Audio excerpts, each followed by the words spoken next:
வணக்கம் ஈவாஸ், welcome to கருவேப்பிலை சமையல். நீங்கள் எல்லாருக்கும் யுகாதி தின நல்வாழ்த்துக்கள். தெலுங்கு வருஷ பிறப்பு. இப்போ உப்புட்டு எப்படி பண்ணோன்னு சொல்ல போகிறேன். இங்கே பார்த்தீங்கன்னா வெள்ளத்தில், அதாவது கடலப்பருப்பு ஒரு கப்புனா வெல்லம் ஒரு கப்பு, கடலப்பருப்பை ஒரு சவுண்டு போட்டு வேக வச்சு வெள்ளத்தை போட்டு அரைச்சி அடுப்பில் வச்சு கிளறினோன்னா இந்த மாதிரி வந்துடும்.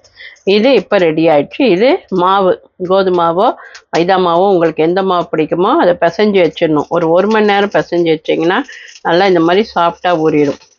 அதுக்கப்புறம் இந்த உருண்டையை நம்ம இப்படி உள்ளே வச்சுட்டு தட்டினோன்னா உப்புட்டு ரெடி.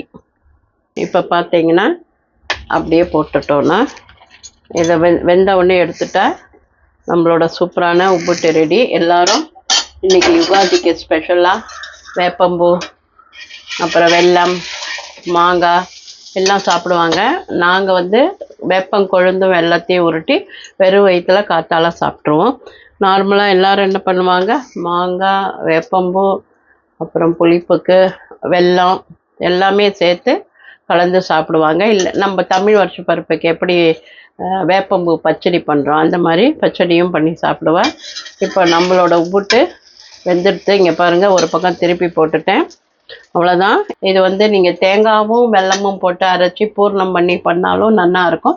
நார்மலாக நம்ம கடலப்பருப்பு போட்டு தான் பண்ணுறோம். ஸோ கடலப்பருப்பை ஒரு சவுண்ட் வேக போட்டு வடிச்சிட்டு வெள்ளத்தை போட்டு அரைச்சி பாண்லியில் போட்டு கிளறி திக்காக எடுத்து வச்சிட்டோன்னா பூர்ணம் ரெடி ஆகிடும்.